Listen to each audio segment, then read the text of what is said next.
¿Qué tal, demonios? Una nueva entrevista, una nueva charla, una nueva tertulia. No quiero definirlo como entrevista estas. Son charlas entre amigos. Hoy viajamos virtualmente a España. Nos vamos a Madrid a encontrarme por primera vez cara a cara, aunque sea en forma virtual, con un viejo amigo de esto de recorrer, de transitar el camino de los misterios, quien es Pablo Villarrubia Mauso, que están viendo en pantalla. Es una persona con una interesantísima trayectoria en estos temas. Ya llevamos como una hora hablando antes de empezar a grabar. Imagínense todo lo que se dijo, que tendría que haberlo puesto a grabar porque hablamos de todo. Pero bueno, hoy vamos a hacer una pequeña charla con él para que lo conozcan. Y ya desde ya le adelanto que va a ser una charla muy interesante y que vamos a dejar muchos temas para hablar más adelante en futuros videos porque es un placer escucharlo. Pablo, muchísimas, pero muchísimas gracias por tu muy buena predisposición, por tu muy buena energía, tu muy buena onda. Bienvenido a Demonios. Gracias a ti, querido amigo, y además por esa oportunidad de estar primera vez cara a cara después de tantos años, desde los años 90, si no me equivoco, ¿no? Que nos comunicábamos, mandé también algún artículo para el Dragón Invisible, ¿no? Mítico ya mítico, claro, ¿no? Y enhorabuena por tu trayectoria, porque fíjate lo que estás haciendo ahora mismo, rescatando testimonios, historias de estos ufólogos más o menos antiguos, eso es una auténtica maravilla. Y a mí me gusta mucho porque los dejas a gusto, nos dejas a gusto, ¿no? A todos nosotros que has entrevistado, ¿no? Al amigo Raúl Núñez, por ejemplo, me encantaron las entrevistas que le has hecho y yo creo que es fundamental, muy importante ahora dejar grabado este tipo de testimonio de nosotros y de otras personas, claro, para la historia mundial de la ufología y hispanoamericana especialmente. Pablo, como siempre digo, para iniciar estas charlas, estas tertulias, como primera pregunta, como disparador, ¿quién es Pablo Villarrubia? Primero de todo, claro, sí, un curioso, porque si no tuviéramos la curiosidad, y una curiosidad casi innata, no podríamos estar haciendo lo que hacemos, ¿no? Y lo digo que la tengo desde niño. Me acuerdo de andar siempre con un pequeño microscopio roto que me regaló mi abuelo, yo lo arreglé un poquito, eso con 8 o 10 años, entre 8 y 10 años, y buscando el micromundo, y después construyendo a los 12 años un telescopio para ver el macromundo, para ver el espacio, ¿no? Y ya a partir de los 14, 15, saber qué había más allá de ese espacio sideral, como se decía antiguamente, y conocer los supuestos entes del espacio. Vete a saber si son del espacio que conocemos. Pero ese fue el punto de partida de ser muy curioso, y gracias también a mi abuelo que me regalaba libros, o yo iba a su casa y miraba aquellos viejos libros de Julio Verne, eso en São Paulo, te estoy hablando en Brasil, ¿no? Porque yo nací y me crié allí hasta los 29 años que llegué aquí a España, ¿no? Y entonces mirando aquellos libros de aventuras, de viajes, todo eso yo creo que me ayudó mucho a desarrollar esa curiosidad ya innata, y a partir de ahí, a partir ya de los 14, 15 años, crear un grupo llamado Grupo de Investigações de Fenómenos Extraterrestres, o GIFT. Y allí en São Paulo, con un grupo que hoy llamaríamos de nerds, ¿no? De freaks en algunos otros lugares, diríamos, ¿no? Esos chicos, estos muchachos que no nos gustaba jugar al fútbol, imagínate los brasileños que no nos gusta jugar al fútbol y tal, o que no nos gustaban las discusiones que habían en los patios de los colegios, tan poco profundas, y nosotros buscamos algo un poquito más allá. Y fíjate, el internet de la época, en aquel momento, eran los recortes de prensa. ¿Qué hacíamos? Yo me acuerdo que había un policía, amigo de mi padre, que venía siempre con un periódico que era terrible, un periódico llamado Noticias Populares, como el mismo nombre ya indica, ¿no? Es que en Argentina había uno que era de estos que apretabas y salía sangre. No, ¿cómo se llamaba uno que era famoso en Buenos Aires? Que Puede era ser Crónica, no sé. Crónica, exactamente, Crónica más antiguo, ¿eh?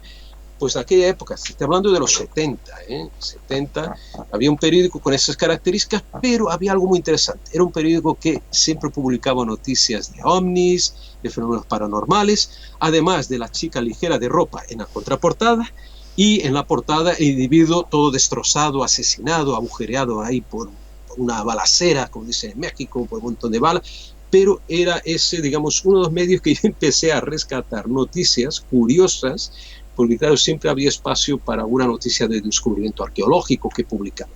Pues esa internet de la época la recortábamos, pegábamos en un papel, un folio, y los sábados con mis amigos de ese grupo, 4 o 5 que éramos, leíamos en voz alta esas noticias y empezábamos ya a discutir esos temas. Con el telescopio observar el cielo y un poquito más tarde, creo que en el 79, hicimos una de las primeras alertas ovnis de Brasil. Nosotros, unos pibes que, bueno, que apenas habíamos salido de casa con 16 años, poquito más, un poquito menos, y mandábamos cartas. Me acuerdo que enviábamos cartas a varios grupos ufológicos que había en todo Brasil, y a través de la revista Planeta, que la mítica Planeta de Jacques Biagier se publicaba en Brasil, que en Argentina también salió la edición de Planeta, y allí en Brasil esa revista con temas locales también publicaba direcciones de grupos ufológicos que deseaban mantener correspondencia. Bueno, lo que hoy haríamos por internet se hacía a través de una revista en este momento.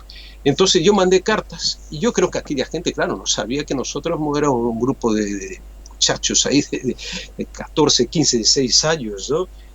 Pero claro, unas cartas muy pomposas, muy bien escritas, procuraba, ¿no?, dar cierta seriedad al tema, y decíamos que queríamos contar con la participación de ese grupo en una vigilia en tal día, que no me acuerdo una fecha, no sé si era en mayo, y que todos estos grupos participáramos mirando al cielo por la fecha que habíamos determinado. Y así fue, parece que conseguimos convocar a más de 14 o 15 grupos de todo el territorio brasileño. En aquella época creo que había grupos en Brasilia, en Ceará, en Fortaleza, grupos en Bahía, nosotros mismos en São Paulo, creo que había 2 grupos más en São Paulo, y hicimos las observaciones. Nosotros mismos no vimos nada de São Paulo, pero nos llegaron después las cartas, días después, de avistamientos, por ejemplo, en Brasilia, me acuerdo, y en Fortaleza, de algún tipo de objeto no identificado.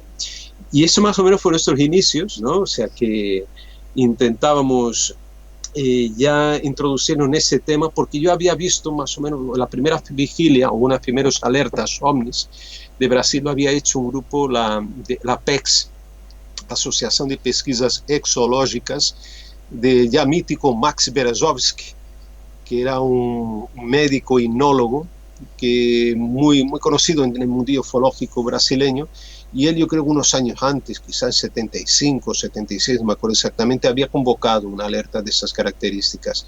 Yo lo vi en un periódico y dije, voy a intentar reproducir esta historia con otros estados, y más o menos yo creo que nos salió bien. En aquella época hice una circular y la mandamos después por correo también a toda la gente que había participado. Esos primordios son maravillosos porque, claro, cuando eres muchacho y ves todas esas cosas, empiezas a leer, te entusiasmas y te vas retroalimentando también con todo esto, ¿no? Qué increíble recordar aquella época sin internet, ¿no? Que era todo por carta. La comunicación, por ahí uno mandaba una carta y tenía que esperar semanas hasta tener la respuesta. Pero sin embargo la sensación al recibir la carta, al tener en mano el papel con la carta, era increíble. Nada que ver con el mail o el correo de ahora, el WhatsApp de ahora, que es mucho más frío. En aquel entonces recibir una carta, por suerte tuve la suerte de conocer esa época, y la verdad es una época maravillosa. Qué bueno, me encanta que digas eso, porque realmente es esa la sensación de esperar. Hoy en día, no sé, la gente más joven pues necesita algo de forma mucho más inmediata, ¿no? Y quizás también por esa ansiedad puede ser contraproducente, ¿no? Y especialmente en ufología, que ya sabes que no vas a tener resultados inmediatos y a lo mejor nunca vas a tener alguna respuesta, ¿no?, para muchos de los casos, o la mayoría de ellos. Entonces yo creo que hoy la gente, al no tener tanta paciencia, su interés es más fugaz, es más breve, y entonces solo aquellos que les gustan mucho, mucho, mucho se van a quedar, ¿no? Son muy poquitos, ¿no? Y nosotros tenemos esa paciencia, como tú has dicho ahora, esperar por aquella carta, a lo mejor semanas, ¿no? A lo mejor un mes, y es así. Perdona, ahora me acordé de que participó en ese Alerta OVNI un grupo de Rosario también. ¿Te suena algún grupo de Rosario importante de aquella época, de finales de los 70? Y seguramente Guillermo Aldunati debería estar ahí entre los miembros de aquel grupo de Rosario.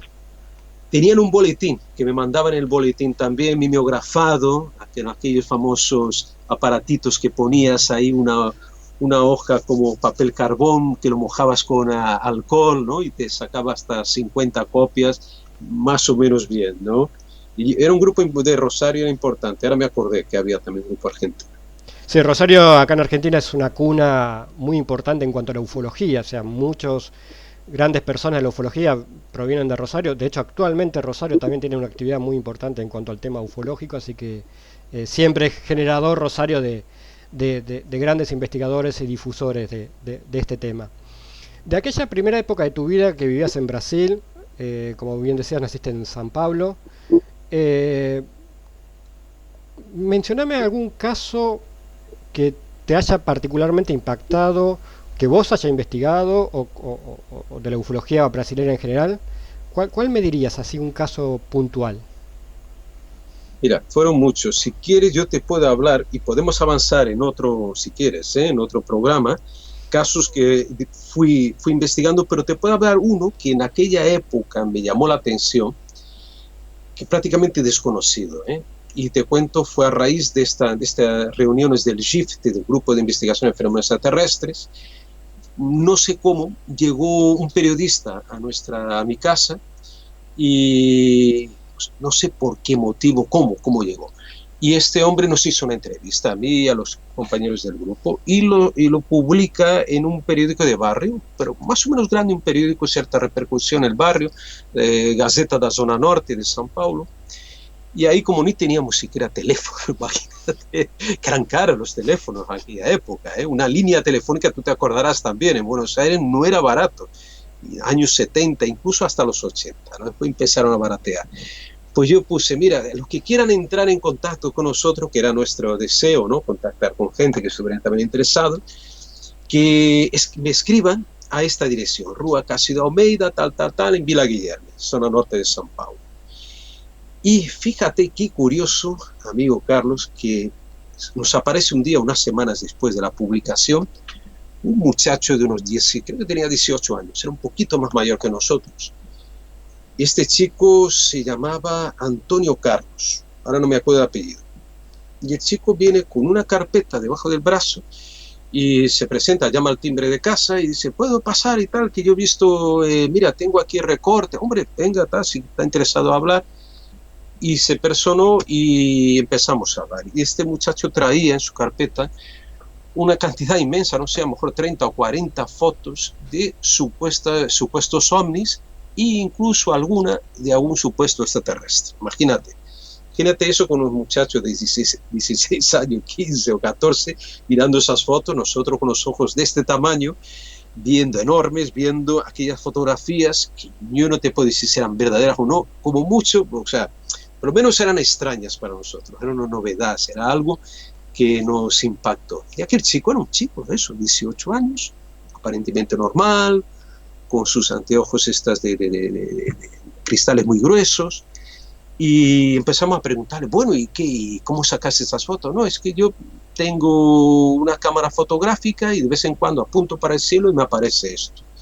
Y este hombre, y había una foto, y eso me acuerdo, en aquella época no tenía todavía, creo, cámara, o si tenía, no tenía ni carrete para poner en la cámara, para reproducir, pero me acuerdo de una foto en blanco y negro que me parece que era, si no él mismo que la revelaba, un pariente de él que hacía revelar, era en blanco y negro, era un árbol y al lado había como un ser pequeño, con una cabeza enorme, cabezón, y un cuerpo muy pequeño. Y estaba ladeado, no se le veía la cara, ¿no? Esa foto me llamó mucho la atención, pregunté, ¿y esto? Sí, eso lo vi de forma muy rápida y lo fotografié, nos dijo este chico, el Antonio Carlos. Entonces me dijo, mira, otro día si quieres vuelvo aquí a vosotros y voy a vuestra casa o a tu casa y vamos a hacer una sesión especial, me dijo. Bueno, no me dio más detalles y al cabo de unas semanas este chico regresa un sábado y estábamos yo, mis amigos, el Helio, el Carliños, estaba Wilson García Rodero, estamos ahí en el cuartito de atrás de la casa. Y este chico me pide, mira, ¿tienes un televisor? ¿Puedes subir un televisor aquí? Sí, sí. Aquellos televisores todavía blanco y negro, pusimos en una mesa. Voy a hacer una cosa, voy a convocar una entidad extraterrestre. Imagínate. Entonces el muchacho se pone delante del televisor, nosotros sentados, y él empieza a, casi como una sesión mediúnica, a convocar una entidad. Una entidad, no me acuerdo exactamente si era unas letras con unos números X, 4, 5, 6, algo por el estilo. Entonces nosotros, les debo decir que estamos bastante asustados con aquella situación. Chico empezó a convocar y apagamos las luces y veíamos solo la televisión puesta en una emisora, bueno, no había emisora, una emisora neutra, no sé cómo se dice eso, cuando no hay un canal y antiguamente salía lleno de chispas, ¿no? En lugar de un canal vacío, ¿no? Una emisora en vacío. Y de pronto, no sé si era por nuestra, como mirábamos a veces un poco la pantalla, yo sé que hubo un momento en que él pedía que esa entidad se materializara y nosotros pasamos a ver como una manchita en el aire. Pero yo creo que era más bien por el efecto de retención en la retina de aquella imagen de la pantalla, ¿no? Pero hubo un momento entonces que él dijo, él paró con esa sesión, ¿no? Vamos a decir, esa convocatoria de ese ser extraterrestre, supuesto ser, y dijo, mira, es que aquí me dice la entidad que vosotros estáis muy asustados, no estáis preparados para recibir este ser de otro planeta, ¿no? Entonces dije, bueno, qué pena.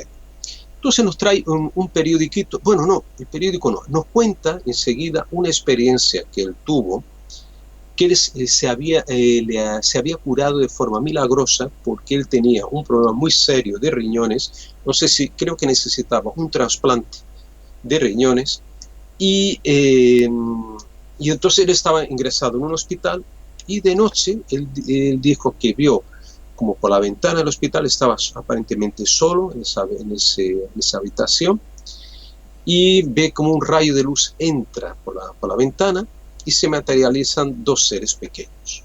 Esos dos seres se acercan a su cama, parece que le hacen algún gesto, alguna imposición de manos, si no me equivoco, y al día siguiente este chico está curado. Y le dan de alta en breve, no sé cuánto tiempo, pero él está curado. Pareció muy curiosa la historia y a partir de ese momento yo tenía un teléfono de su trabajo, ya no lo veo más, entonces yo, pasado ya varios meses, a lo mejor en el año ya 80, yo le llamo y me dicen en ese trabajo, bueno, es que este chico ya no trabaja más aquí, ya no está aquí. Mira, no me podía dar un teléfono, no estamos autorizados a dar sus datos personales. Y qué pena. Paso por un kiosco allí en el centro de San Paulo y veo un periodiquito llamado, creo que Realidad Fantástica, publicado por un ufólogo que ya desapareció también hace ya muchos años, y había una entrevista a este chico, un pequeño tabloide, hablando sobre su experiencia. Eso sí que lo guardé, lo compré y lo guardé. Y dije, que mira, realmente está aquí reflejada la historia, parece que este hombre lo entrevistó y me pareció interesante. Y nada, pero qué pena que no puedo más contactar con él, que me pareció como mínimo curioso para seguir conversando, seguir hablando con él. Y te voy a decir una cosa, que ahí eso sí que fue tremendo, amigo Carlos. Había pasado ya un par de años, yo creo, y yo iba por el centro de San Paulo, aquella locura allí por la Praça da Sé, Praça da República, millones de personas allí caminando, tal, una calle de estas súper movimentadas, como si fuera ahí la calle Lavalle, ¿no? Por ejemplo, en Buenos Aires, mucho movimiento. Y atención, de pronto yo voy caminando y me choco con una persona en medio de la calle. Miles de personas caminando. ¿Te lo puedes creer que esa persona, se le cae una especie de carpetita o algo, se le cae al suelo y se le esparcen los papeles y yo me agacho para ayudarle? Yo no le había visto la cara todavía. Cuando me levanto, era el Antonio Carlos. ¿Te lo puedes creer? Yo me quedé de piedra. Le dije, amigo, pues yo ando buscándote ya hace un par de años y te veo ahora aquí. Bueno, pues te veo. Tuvimos ese encontronazo literal en medio de la calle. A mí me pareció como mínimo extraño. Y desde entonces yo respeto mucho a los contactados. Algunos dirán que muchos están chiflados, posiblemente, o que han tenido algún tipo de perturbación mental. Pero algo raro tienen algunos de estos contactados. Basta decir también que nunca más volví a verlo después de esto. Tenía un teléfono, también creo que me dio un teléfono, volví a llamar y ya no estaba en ese lugar y nunca más supe nada sobre este hombre, que tampoco se prodigó en los medios de comunicación, simplemente apareció en este pequeño tabloide y nunca más vi a Antonio Carlos. ¿Qué te parece esa historia? Tremenda, ¿no? Increíble. Siempre, como decía al principio, es un placer escucharte, uno queda hipnotizado escuchándote. Siguiendo con los flashbacks de tu vida, saltando así, saltándonos muchos años, ¿cómo fue tu salto de Brasil a España? ¿Cómo es que de golpe te fuiste de Brasil y apareciste como abducido en España? Exactamente. Mira, eso fue por una cosa llamada, bueno, en parte también, fue el año 92 que en España iban a ocurrir un montón de actividades, iba a haber las Olimpiadas de Barcelona, los 500 años de descubrimiento de América, Madrid capital cultural, o sea, alguna cosa más, no me acuerdo. Y la Expo Universal de Sevilla, 92. Yo estaba trabajando además, eso que es curioso también, yo trabajaba en un semanario en San Paulo, que fue a partir del 87 que empecé a trabajar. También una de esas formas, una forma muy extraña, porque yo había terminado la facultad y fui a buscar trabajo. Y de pronto mi hermana trabajaba en ese semanario, City News, Jornal da Cidade, que en aquella época sacaban, fíjate, como ya esto casi no existe, 500.000 ejemplares domingo de distribución, repartición gratuita en las casas de las personas, algo impensable hoy en día. Bueno, entonces voy allí y voy a pedir trabajo a la redactora jefe. Y resulta que cuando llego, descubro que la redactora jefe había sido una profesora mía en la facultad. Pero yo me escapaba de sus clases porque no me gusta, era un tema muy técnico y no me gusta. Yo no suelo hacer esto porque me gusta estudiar y tal, pero no me gustaba mucho y faltaba mucho. Y cuando ella me ve, dije, Pablo, pero tú no venías mucho, ¿no?, a mis clases. Dije, uy, Santa María, perdóname y tal. No pasa nada. Mira, ¿qué vienes aquí? Imagino pedir algún freelancer. Exactamente, quería hacer algún trabajo. Y empecé a escribir sobre ciencias, hacer una columna de divulgación científica. Al cabo de unos meses me propone algo. Me dice así, Pablo, ¿a ti te gustan los temas de misterios? Atención, ¿eh? Dijo, ¿alguien te ha contado algo, Santa María? No, es que aquí hay una chica que escribe, tiene una columna que se llama, ¿la conoce? Vida Alternativa. Sí.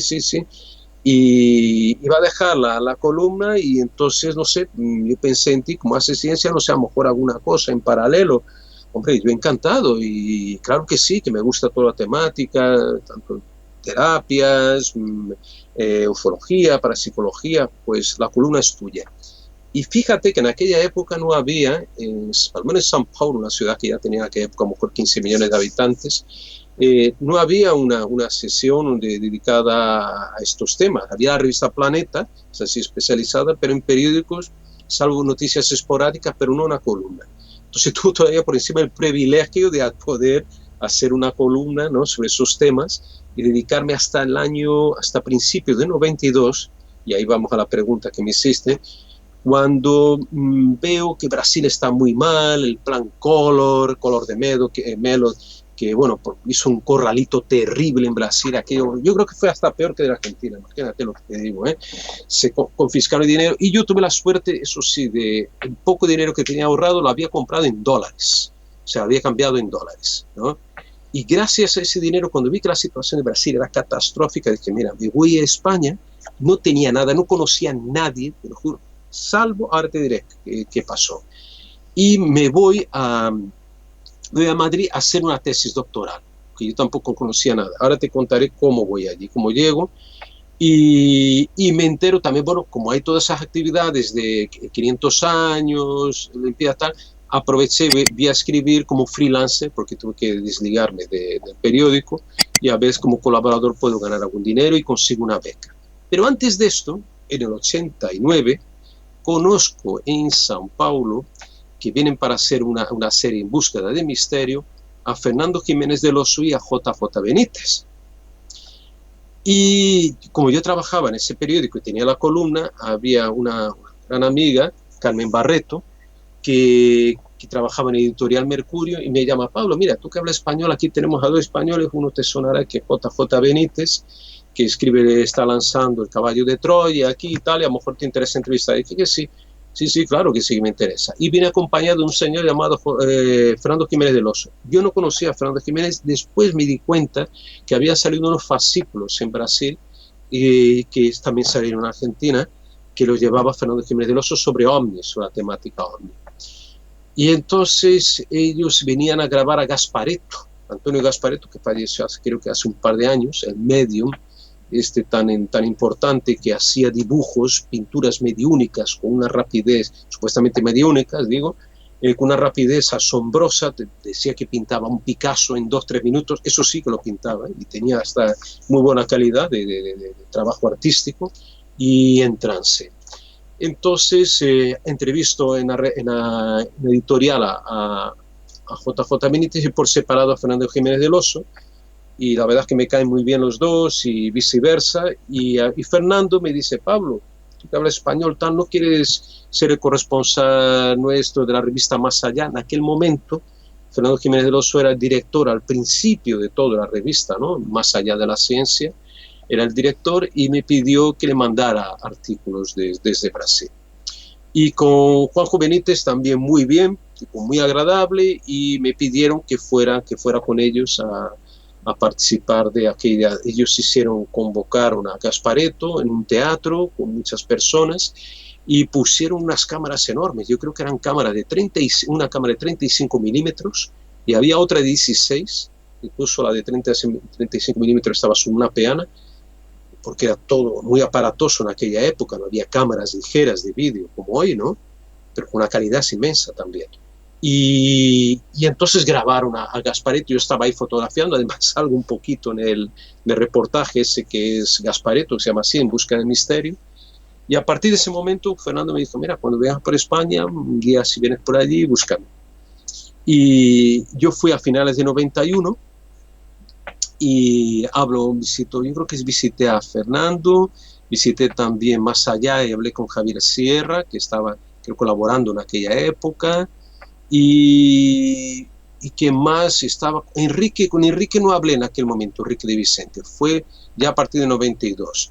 Y atención, otra vez las casualidades estas tan extrañas. Yo te dije que quería hacer una tesis o algo, buscar algo para hacer en España. Entonces yo no conocía a nadie, salvo estos contactos que tenía de Benítez y que a Benítez no lo vi en el 91, pero voy a la Facultad, a la Complutense de Madrid, para ver si consigo a alguien que me pueda apoyar para hacer la tesis, un director de tesis.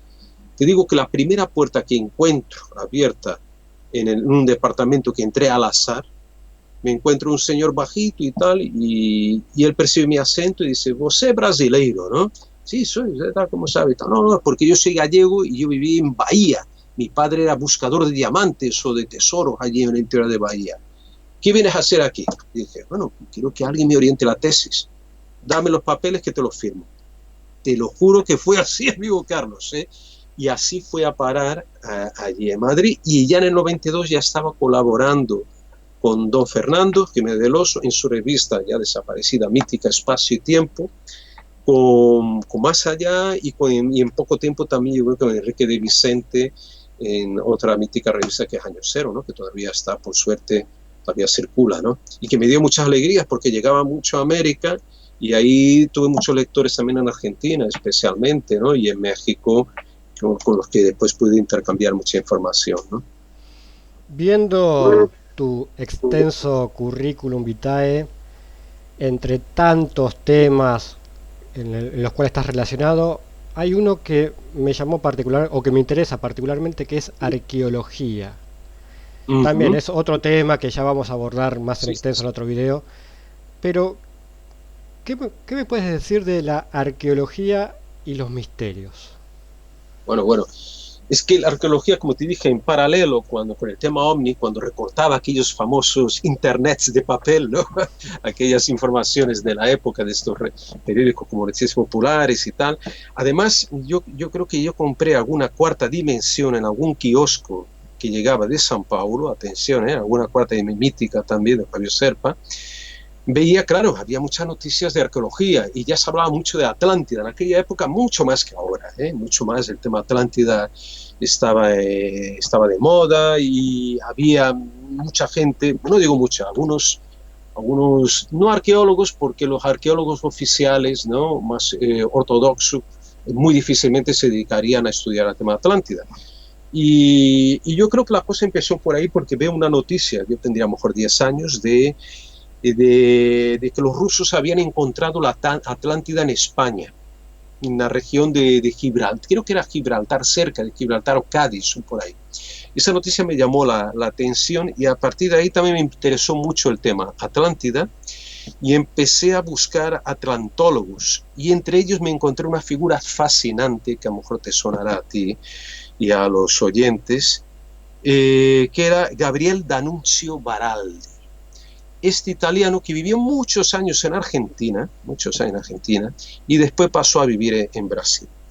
Y yo creo que este hombre lo conozco a raíz de un reportaje que hacía para Vida Alternativa del mencionado periódico, el Shopping City News Jornal da Cidade, y este hombre estaba divulgando sus trabajos a través de la prensa y estaba publicando un diccionario hitita, atlante, tupí o algo así era. Me llamó mucho la atención porque era un hombre muy elocuente, tenía muchos libros, leía mucho y me hablaba mucho de gente como Dick Edgar Ibarra Grasso, que hemos hablado un poquito antes de entrar aquí en el programa, el gran maestro argentino. Para mí, yo soy súper fan de este gran difusionista, un enciclopedista en realidad.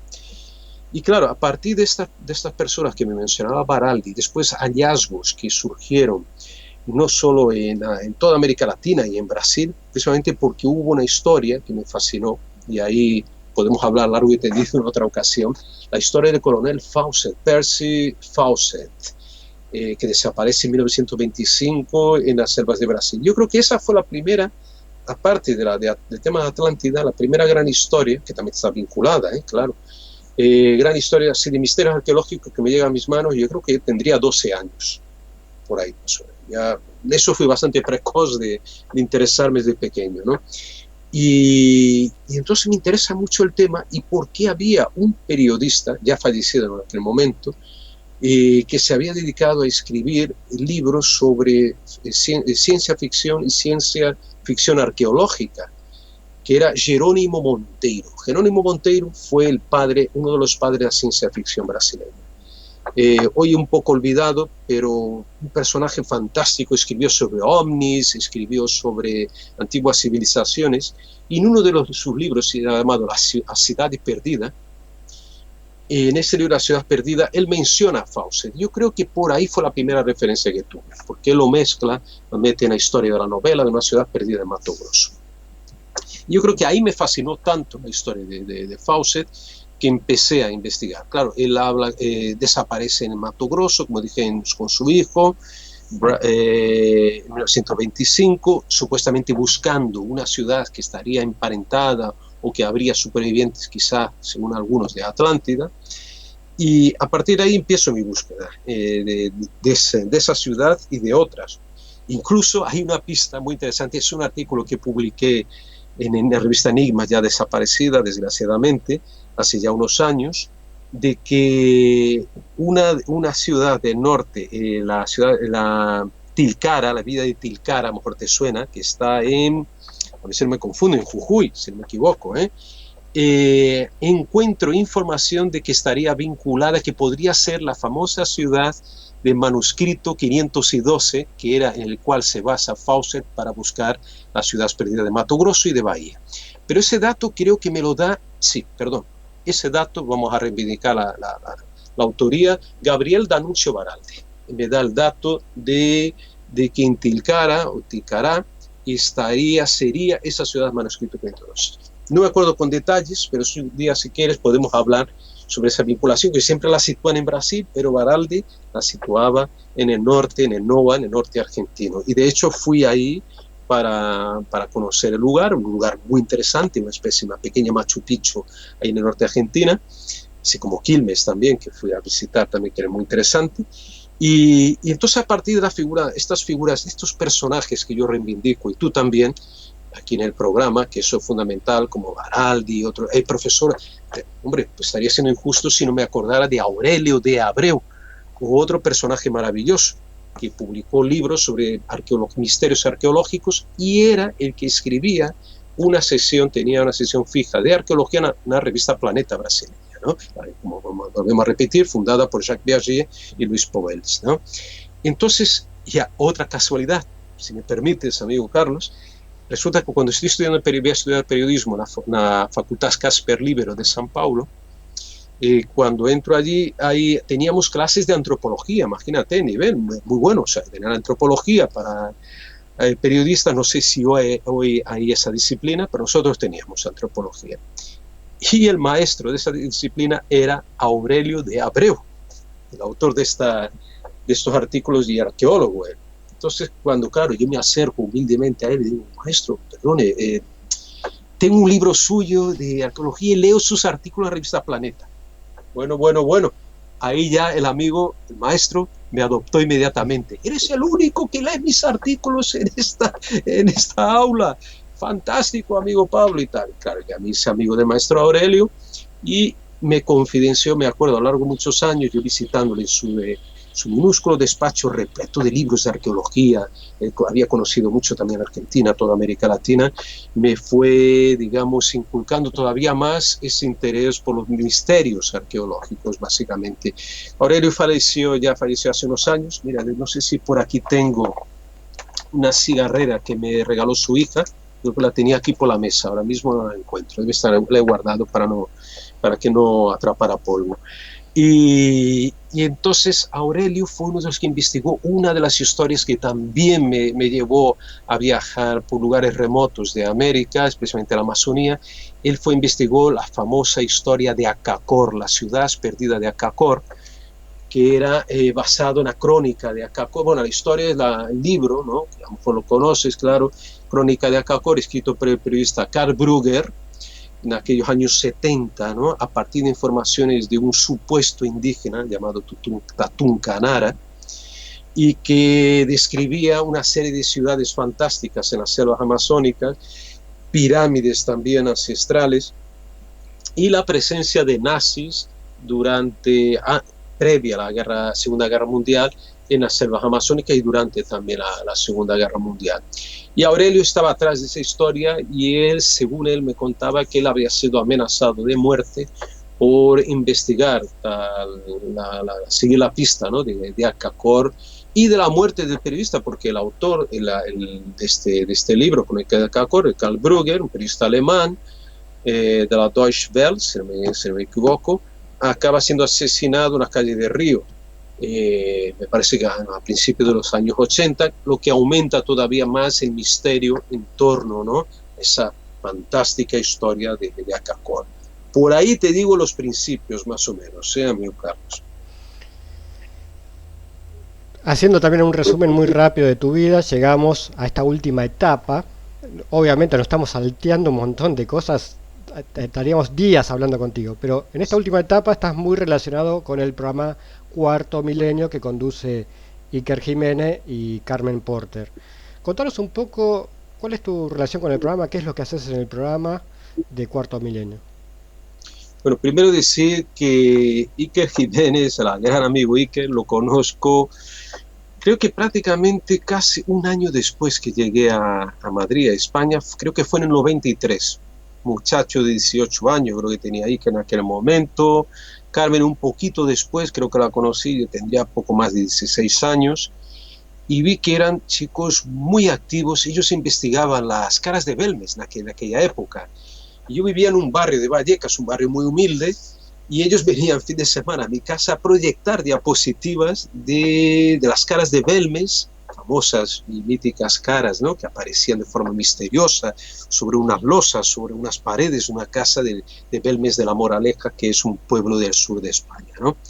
Y con tal entusiasmo que también me lo transmitieron, ¿no? Y dije, mira qué maravilla, tal. Hicimos muy buena amistad, porque vi que eran gente, muy buena gente, muy activos, y surge a partir de ahí, de 93, si no me equivoco, la amistad.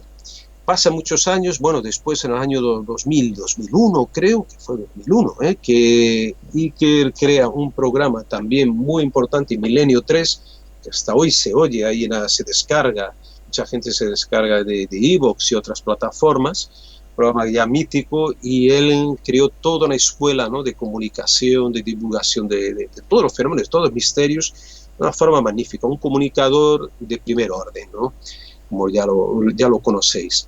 Y a partir de 2006, antes de finales de 2005 sí, Iker crea bueno, le llaman para hacer un programa que se llama Cuarto Milenio, y dijeron, mira, vamos a hacer unos pocos programas, no sé si me acuerdo si eran 10 o 12, porque y vamos a ver cómo funciona, le dice la emisora 4 aquí de Madrid, España, ¿no? Y entonces al final, cuando se termina eso, dije, bueno, yo creo que ya has agotado, Iker, ¿no?, todos los misterios que había de España, ¿no? No, que hay más misterios para tratar. Bueno, entonces vamos a seguir con esto. Y a partir de esa segunda etapa, que la primera era muy cortita, duró pocos meses, no sé si 3 meses, entonces ya a principios de 2006 me llama Iker, buen amigo, dice, Pablo, te vienes a trabajar en este programa, no sé cuánto tiempo va a durar. Me dijo, así, a lo mejor dura unos meses, pero bueno, yo sé que tú eres muy viajero, te gusta viajar, te gusta todo eso, somos amigos, y seguro que vas a poder hacer ahí o trabajar muy a gusto aquí con nosotros. Y fíjate, han pasado ahora justo 14 años.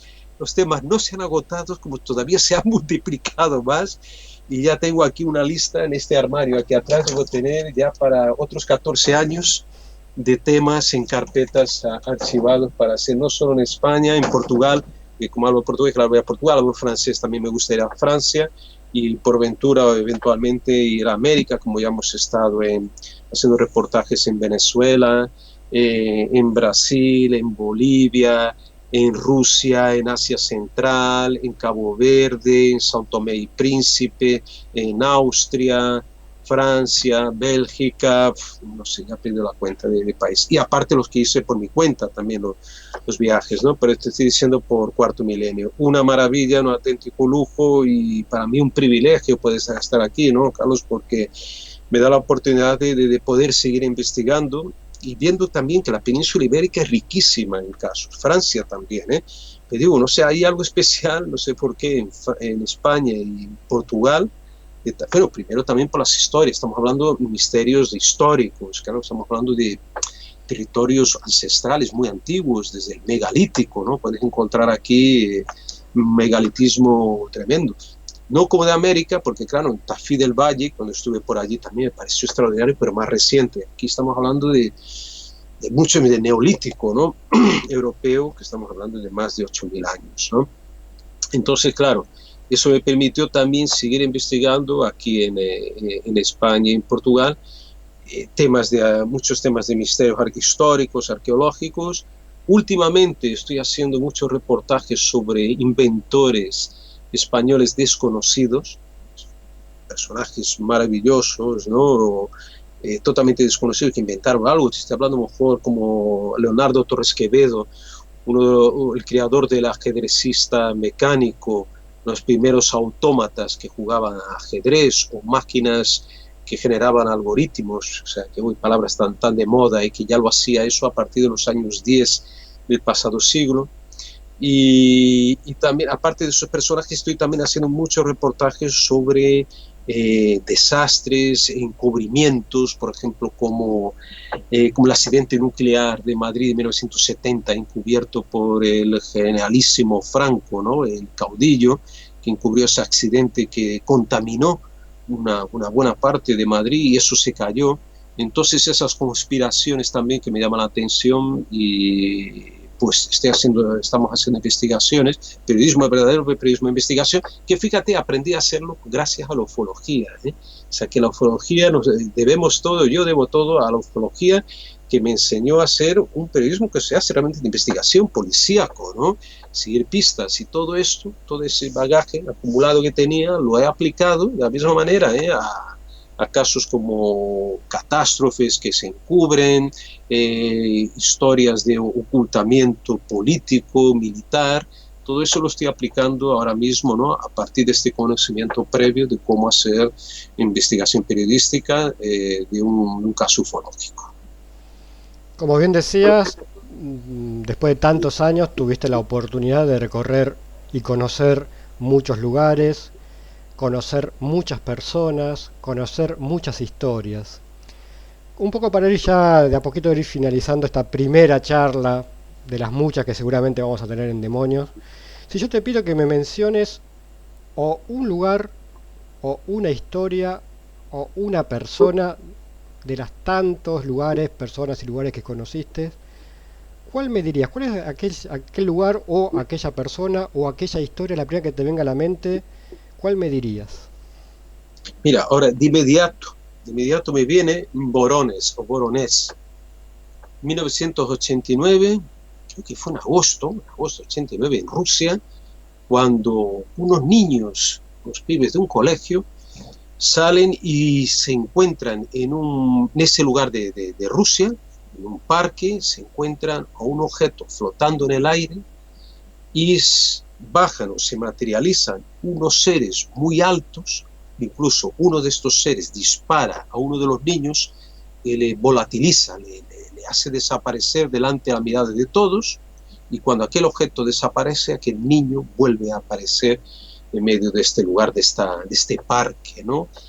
Esta noticia dio la vuelta al mundo porque fue una de las primeras noticias que ya prácticamente el fin de la antigua Unión Soviética, cuando se resquebrajaba, ¿no? Aquel gran imperio, eran las primeras noticias que se daban sobre el fenómeno OVNI, un tema muy tabú para las autoridades y los medios, ¿no? Muy ortodoxos, muy controlados por el gobierno, como el Pravda, ¿no? Y todos sus periódicos de la antigua Unión Soviética. Entonces esa noticia yo me acuerdo perfectamente porque yo estaba trabajando en el Shopping News, City News, aquel periódico de São Paulo, cuando había todavía teletipos. Imagínate, había una sala, me acuerdo, toda llena de teletipos, y había un chico de origen japonés que me traía siempre algún teletipo del extranjero cuando llegaba algo raro. Esto algo raro es para Pablo. Y ahí va, ¿no? Y me traía, el chico me trajo, mira Pablo, llegó un teletipo y tal, Unión Soviética, estaba en inglés ese teletipo, y habla de unos seres que aparecieron, dámelo, pásamelo aquí, tal, que voy a publicarlo. Entonces fui recogiendo varios teletipos y hice un artículo. Ese fue mi primer contacto con la historia. Después, en el año, ¿cuándo fue? Creo que fue 2011, ya para cuarto milenio, dije, mira, ¿por qué no hacer esta historia para el programa? Hablé con Iker, que aprovecharíamos para hacer un viaje por Rusia y República de Altai, y dije, mira, este es un caso fundamental. Por suerte, ya tenía un gran amigo, teníamos amigos, claro, Juan Antonio Sanz, que había trabajado en la agencia F de noticias de Moscú. Yo lo había visitado previamente ya en el año 2000 o 2001, allí en Moscú, hablaba perfectamente ruso, y nos fuimos juntos a Rusia. Y además, lo más curioso es que una de las primeras personas que entrevista a aquellos niños y que le hacen dibujos, le cuentan por separado, los entrevista por separado para ver si mienten o no, era un periodista español de la agencia F, que vivía ya prácticamente ruso, vivía casi toda su vida allí, y que era amigo, que había trabajado en la agencia F con Juan Antonio. Entonces nos lo presenta y yo creo que la primera persona entrevistada para el reportaje, confirmándonos que le pareció muy raro y que no veía, digamos, que fuera aquello una histeria colectiva o que los niños estaban inventando la historia. los agarraba de forma individual, los hacía dibujar. Entonces, bueno, siempre hay una pequeña diferencia, pero en el contexto general los niños parece que coincidían con el avistamiento de aquel ovni, de aquellos seres tan altos, de la historia de la desaparición de niño que volvió a aparecer cuando le disparó aquel ser. Y claro, y ahí fuimos hasta Borones y hablamos con científicos muy importantes de la Universidad de Borones que habían hasta aquella época investigado el caso. Uno de ellos un físico nuclear, el otro era un biólogo, y ellos creían también que aquello era auténtico, además porque había una huella que ellos investigaron que había dejado aquel objeto, había llegado a una temperatura elevadísima, y también los entrevistamos, fuimos al parque este, y allí casualmente, porque claro, mucha gente ya se había cambiado de lugar, pero nos quedamos nos dijeron, mira, aquí hay un edificio, aquí vivían varios de los niños que de aquel colegio. Y nos quedamos allí en la puerta, simplemente esperando que alguien saliera, hasta que salió un señor, le preguntamos, o Juan Antonio le preguntó, ¿usted conoce esta? Sí, sí, mi hija lo vio. Hombre, por favor, y tal, y con su hija como, mira, está en el trabajo, si quieren puedo llamarla ahora. Entonces agarró el celular y llamó en aquel momento a su hija, se la pasó a Juan Antonio, y Juan Antonio conversó con ella, ruso, lógicamente, y después nos contó, mira, esta chica me dice que todo aquello realmente pasó y que ella vio al niño desaparecer, vio al niño volver a aparecer, y tal, y grabamos a Juan Antonio hablando con la niña. Después venía una señora de una compra, se era cargando una bolsa de compra, y esa señora también la interrogamos, la preguntamos, y nos dijo, sí, sí, yo vi el objeto, yo no llegué hasta el lugar, pero vi aquella bola de luz que subía, que estaba parada en el aire, y después subió. Señora, a lo mejor de 70 años, ¿no? Y esta historia yo creo que es una historia muy interesante y además se da en un momento clave de la historia, ¿no?, de la antigua Unión Soviética. Es un caso de repercusión mundial, que tú lo sabes perfectamente. Tiene otros hilos por donde tirar también, porque hay historias muy extrañas relacionadas con Borones en aquella región. Hay un personaje, ahora no me acuerdo el nombre, un investigador que había creado una especie de cronovisor también que se involucró en la investigación de Borones. Con él no podemos quedar porque estaba muy enfermo, pero Juan Antonio habló con él por teléfono y había desarrollado una especie de cámara fotográfica para fotografiar el pasado. Y había fotografiado lugares donde hubo batallas cerca de Borones, de la Segunda Guerra Mundial, y aparecían, supuestamente vi algunas de esas fotos, imágenes de soldados, todo blanco y negro, de campos de batallas con algún armamento, algún tanque de guerra. No sé hasta qué punto eso es verdad, pero un personaje muy curioso y que también se involucró en la investigación de Borones, amigo Carlos. Por supuesto, el caso Borones, otro caso que deberíamos tocar más adelante, desarrollar, porque es uno de los casos más importantes de la casuística ufológica mundial. Querido Pablo, agradecerte una vez más por tu tiempo, por tu muy buena predisposición en este primer encuentro con demonios. Insisto, me quedaría horas y días escuchándote. Muchas gracias por esta entrevista, por esta charla. Insisto, no es una entrevista, es una charla. Y como siempre digo, dejo los micrófonos abiertos para que te despidas y agregues algo más, si quieres hacerlo. Claro, sí, amigo. Yo simplemente agradecerte inmensamente porque yo estaba escuchando tu programa y yo encantado con todas las entrevistas, con el nivel, y te doy enhorabuena porque debes seguir así todavía y hay mucha gente que ya hablaremos que ya son viejitos, señores o señoras muy importantes de la ufología, que tienes la misión de rescatar. Yo creo que eso es una misión la tuya, la nuestra también, ¿no? De alguna manera, porque claro, si no han dejado algunos de ellos libros, pero hay que recordarlos siempre. Yo creo que siempre hay que hacer, yo siempre estoy rindiendo homenaje constantemente, cada día recordando a aquellos que se fueron, todos estos señores que nos ayudaron, esto que te mencioné, Baraldi, Abreu, ufólogos, muchos amigos, ¿no? Porque siempre han dejado un pozo dentro de nosotros, ¿no? Una energía, un recuerdo muy bonito y mucha información, ¿no? Y mucha emoción también que nos han transmitido. Ese es el mensaje, amigo Carlos.